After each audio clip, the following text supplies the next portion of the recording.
A lo largo de las civilizaciones precolombinas que florecieron en lo que hoy es México, se desarrollaron muchas grandes ciudades a lo largo de 3000 años. Entre ellas, Teotihuacán destaca como la más impresionante, la ciudad más grande, avanzada y mejor planificada del México antiguo.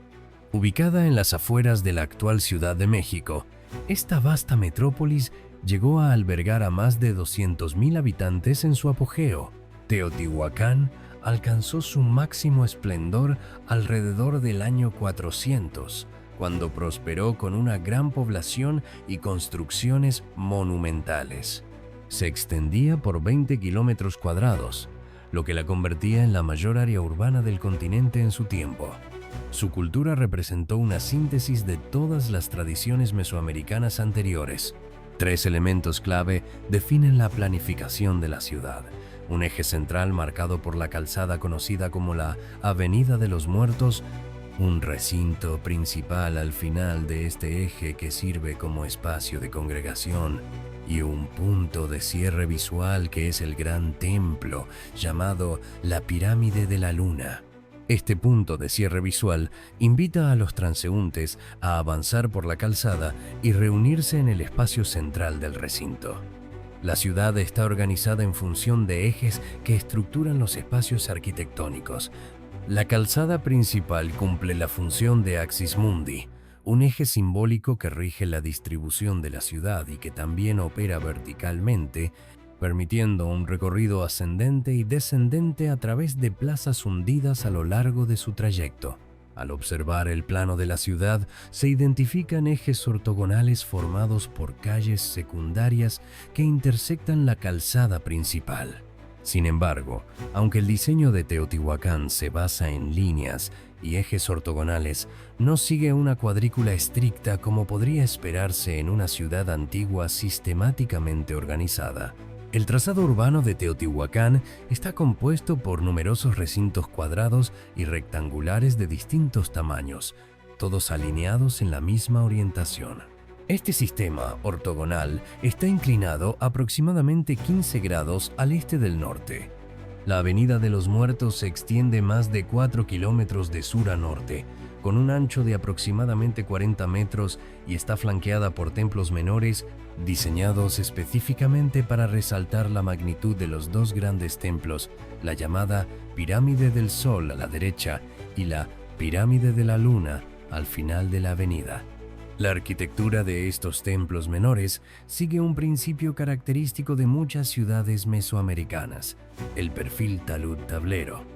El talud es una superficie inclinada que sostiene la estructura y distribuye la carga de las plataformas superiores, mientras que el tablero es un friso decorativo enmarcado por molduras lisas.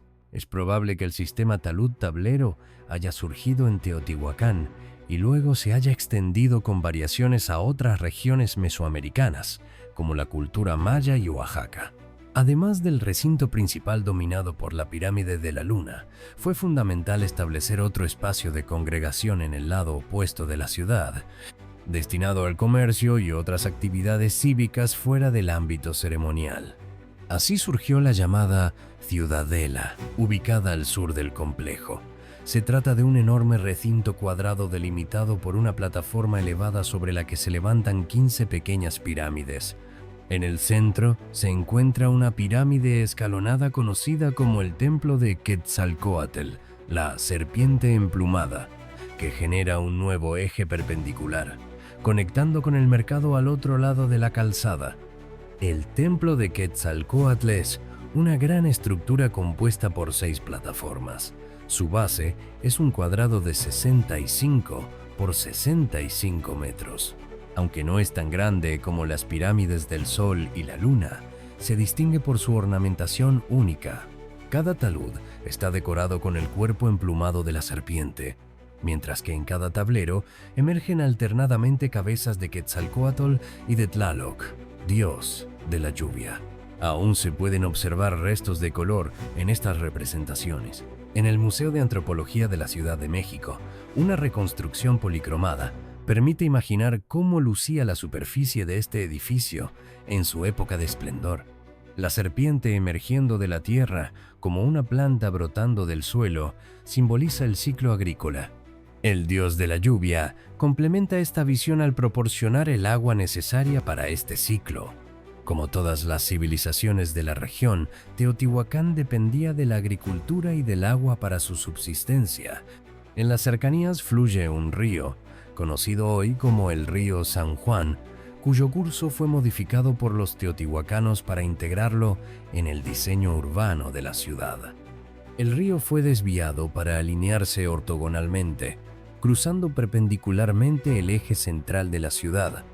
La arquitectura de Teotihuacán refleja su entorno natural. Toda la ciudad está organizada para interactuar con el paisaje montañoso circundante. En el mundo moderno, las ciudades suelen diseñarse con perspectiva lineal, donde los volúmenes crean líneas convergentes en un punto de fuga en el horizonte. Las líneas verticales y horizontales generan una sensación tridimensional del espacio y los ángulos revelan nuevos elementos urbanos. Esto se aplica tanto a las ciudades como a los edificios. Incluso si una estructura tiene un diseño predominantemente horizontal, la experimentamos verticalmente. Así ha sido desde los templos del antiguo Egipto hasta la actual Ciudad de México.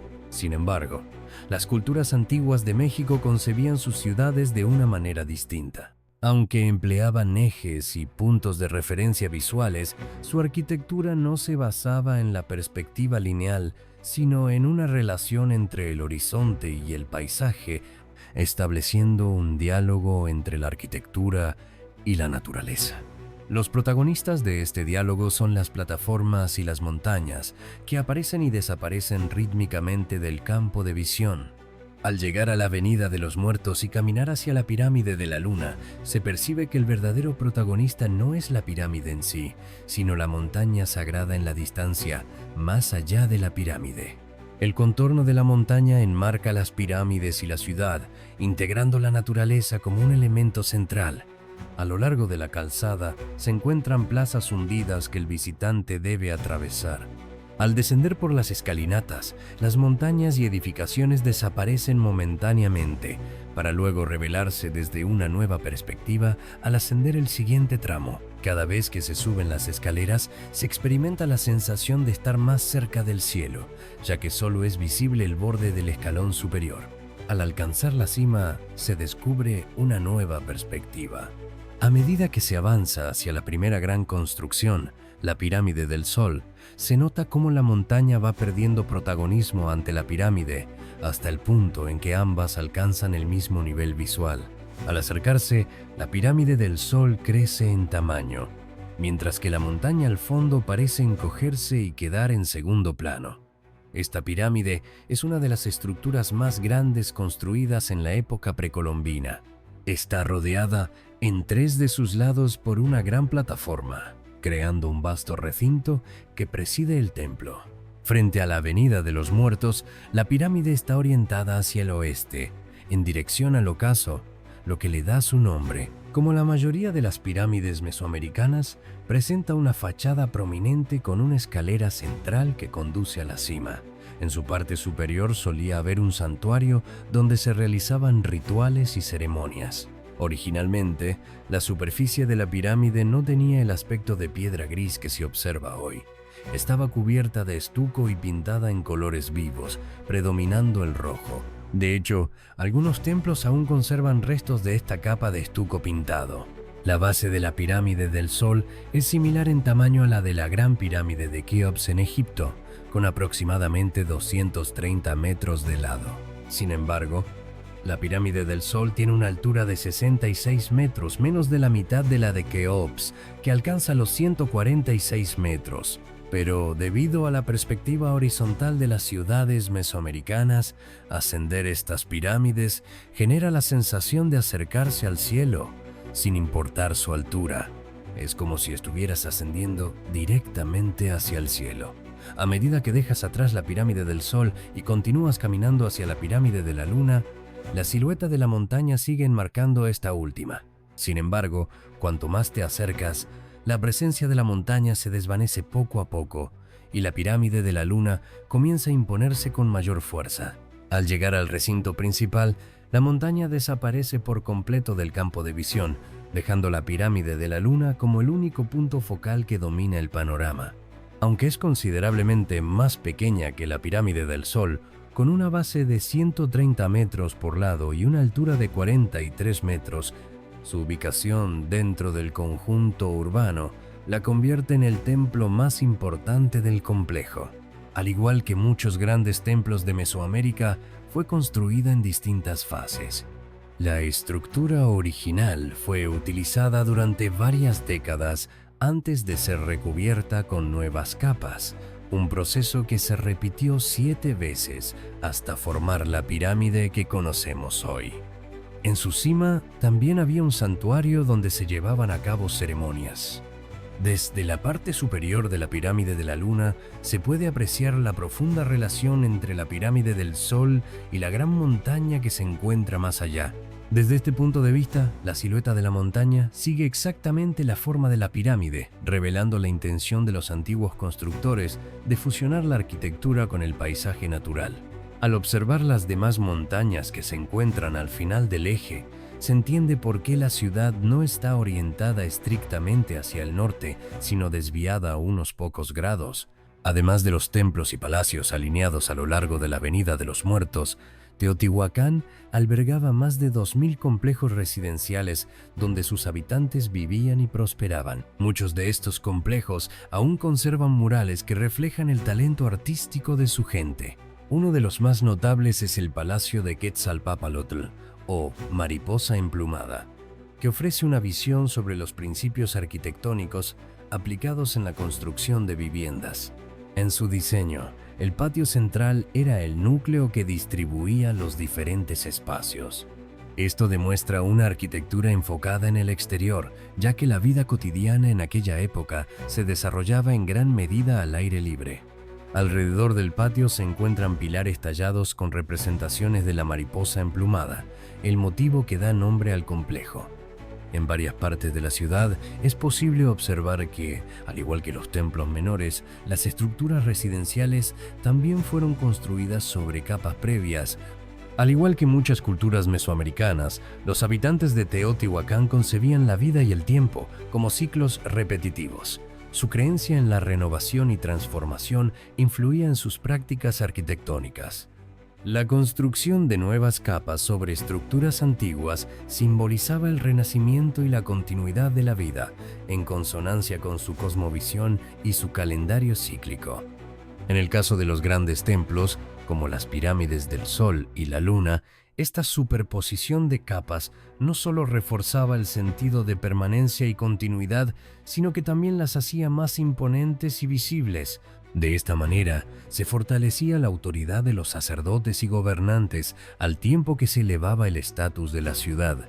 Las estructuras más altas representaban un vínculo simbólico con el cielo y lo divino. Mientras recorres la calzada, los recintos y los ejes secundarios, es posible notar constantemente alineaciones entre elementos distantes, como montañas o edificios, y estructuras cercanas, como plataformas o templos. Este juego de perspectivas es lo que define la arquitectura de horizontes, una relación intencionada entre los componentes arquitectónicos y los elementos naturales del entorno. Esta arquitectura de horizontes se puede observar en muchas ciudades antiguas de México, pero Teotihuacán destaca por su monumentalidad y esplendor. Sin este marco arquitectónico diseñado para resaltarlo, el paisaje circundante simplemente sería eso, un paisaje sin una conexión directa con la ciudad. Es raro encontrar una ciudad tan perfectamente armonizada con su contexto natural como Teotihuacán. Sin embargo, estas ciudades precolombinas de México recuerdan en cierto modo la arquitectura de la antigua Grecia. Los griegos también establecieron una estrecha relación entre sus ciudades y su entorno. A menor escala, es posible encontrar alineaciones similares con montañas en las ciudades griegas. También se podría argumentar que existe un paralelismo con la arquitectura del antiguo Egipto, en el sentido de que muchos elementos tallados en piedra parecen imitar formas naturales. Además, el uso de formas ortogonales es evidente en ambas culturas. Y por supuesto están las pirámides. Aunque las pirámides mesoamericanas no son tan colosales como las egipcias en términos de escala y técnicas constructivas, el principio estructural es similar. Las bases son macizas y a medida que la estructura asciende, la cantidad de material disminuye. A pesar de estas similitudes, las pirámides egipcias fueron construidas con una finalidad completamente distinta, reflejando cosmovisiones muy diferentes. Mientras que en Egipto las pirámides eran tumbas, en Mesoamérica funcionaban como templos ceremoniales. Aunque las pirámides egipcias pueden considerarse más impresionantes desde el punto de vista técnico, el diseño urbano de Teotihuacán es igualmente sofisticado y en muchos aspectos podría rivalizar o incluso superar el nivel de refinamiento encontrado en las ciudades egipcias. La ciudad de Teotihuacán fue destruida y posteriormente abandonada por sus habitantes alrededor del siglo VIII. Todos los nombres y significados que hoy asociamos con la ciudad y sus construcciones provienen de los aztecas, quienes siglos después encontraron la metrópolis desierta y la veneraron como un sitio sagrado. No sabemos quiénes fueron los constructores de Teotihuacán, desconocemos su idioma, su identidad y hasta el nombre original de la ciudad. Sin embargo, su escala monumental, su sofisticada organización y su grandeza arquitectónica fueron tan extraordinarias que los aztecas, la última gran civilización de Mesoamérica antes de la llegada de los europeos, creyeron que había sido creada por los dioses, dándole el nombre de Teotihuacán, la ciudad de los dioses.